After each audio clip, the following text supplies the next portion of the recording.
একেবারে শুরুতেই বলে নিচ্ছি আজকের ভিডিও কিন্তু একটু লং হতে পারে, কারণ এটা ঈদের দিনের ভিডিও। এবার ঈদটা আলহামদুলিল্লাহ সবকিছুতে ভরপুর ছিল। কাজিনের বাসায় যেয়ে মেনু কার্ড পড়তে যেয়ে দাঁত ভেঙে ফেলা, সকালবেলা উঠেই এক গাদা বাসন মাজা থেকে শুরু করে সালামি নেওয়া, মজার মজার ডেজার্ট বানিয়ে টেবিলে সার্ভ করা, বৃষ্টিতে ভেজা। একেবারে দিনের শেষে আমার ফ্রেন্ডকে মাত্র 5 টাকা সালামি দেওয়া। তো আর কি, আসসালামু আলাইকুম এভরিওয়ান, সবাইকে ঈদের অনেক অনেক শুভেচ্ছা। শুরু করছি ঈদের আগের দিন মেহেদি দেওয়া থেকে। আমি বিয়ের পর দুবারই কিন্তু ঈদের একদিন আগে মেহেদি দিয়েছি, কারণ ঠিক ঈদের আগের দিন রান্না বান্নার অনেক প্রেশার থাকে। তাই ওই যে মেহেদি আমার জামাই দিয়ে দিচ্ছিল, তারপর সকালে উঠে সুন্দর বৃষ্টিতে ভিজেছি। তারপর ওই দিন রান্না বান্না শেষ করে রাতে একটু চা খেতে বেরিয়েছিলাম, মানে চাঁদ রাতে একটু ঘুরতে বেরিয়েছিলাম। মেইনলি বেরিয়েছিলাম দর্জির কাছ থেকে জামা আনতে, কিন্তু তার সুবাদে বেশ সুন্দর করে খুলনা শহরটা ঘুরে ঘিরে বাসায় এসেছিলাম। রাতে এসে লেট নাইটে আবার বানিয়েছিলাম ডেজার্ট। এই ডেজার্টটার ভিডিও আমি অলরেডি গতকালকে আপলোড দিয়েছি, কেউ চাইলে দেখে নিতে পারেন। দেন পরের দিন সকালবেলা উঠেই দেখলাম আমাদের কোনো হেল্পিং হ্যান্ড আপু আসেনি। ঈদের দিন আসার কথাও ছিল না আর কি। তো আর কি সেই এক গাদা থালা বাসন সব আমি আমার মেহেদি রাঙা হাত দিয়ে ধুয়ে ফেললাম। শাশুড়ি মার সঙ্গে একটি রুটিও বানিয়েছিলাম।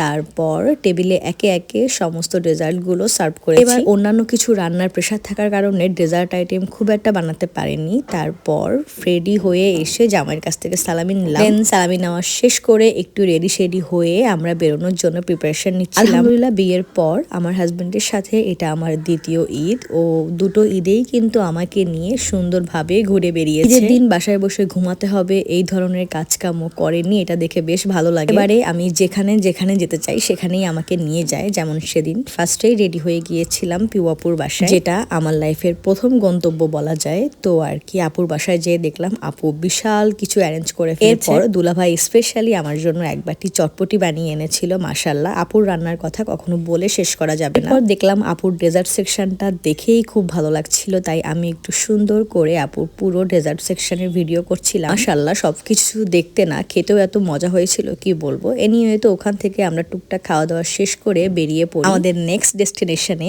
আর সেটা হলো আমার কাজিন সুস্মিত ভাইয়ার বাসায়। ভাইয়া আমাকে বেশ কয়েকদিন আগে থেকেই দাওয়াত দিয়ে রেখেছিল, আর আমি ভাইয়ার দাওয়াত কোনো মতেই মিস করতে চাই না। বিশেষ করে আবির চাই। আবির ভাইয়ার রান্না, ভাইয়ার দাওয়াত সবকিছু অনেক বেশি পছন্দ করে। আর মাশাআল্লাহ আমার ভাইটা এত সুন্দর রান্না করে কি বলবো। আর কি ভাইয়ার রান্না বান্না, টেবিল সেট সবকিছু দেখে খুশি ছিলাম। কিন্তু ভাইয়ার যখনই খেতে দেওয়ার আগে বলল যে একটা গেম আছে, কি গেম এটা শুনে আমরা সবাই একটু অবাক হয়ে গিয়েছিলাম যে খাওয়ার আগে আবার কি গেম খেলতে হবে। মূলত ভাইয়ার এই মেনু কার্ডটি পড়ে সবাইকে বলতে হবে ভাইয়া কোনটা কি রান্না করেছে। কিন্তু ভাই বিশ্বাস করেন ভাইয়ার মেনু কার্ড দেখে খাবার চেনার কোনো উপায় ছিল না। আমরা সবাই মোটামুটি ফেল করেছিলাম।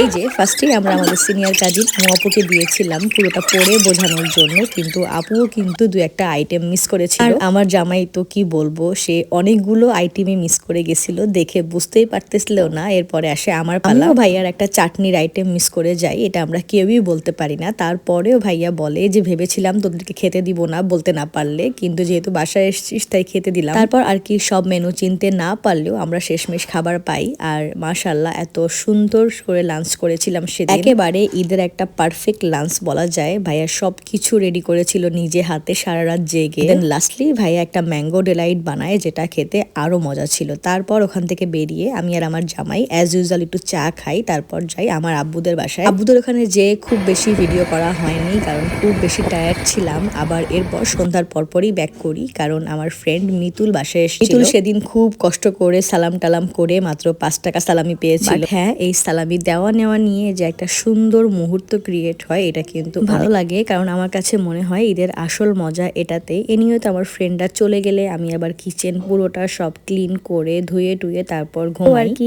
এই হলো আলহামদুলিল্লাহ ভালোভাবে ঈদ কাটালাম। কার কেমন ঈদ গেল সবাই কমেন্ট করে জানাবেন প্লিজ। সেই পর্যন্ত ভালো থাকুন, সুস্থ থাকুন, আল্লাহ হাফেজ।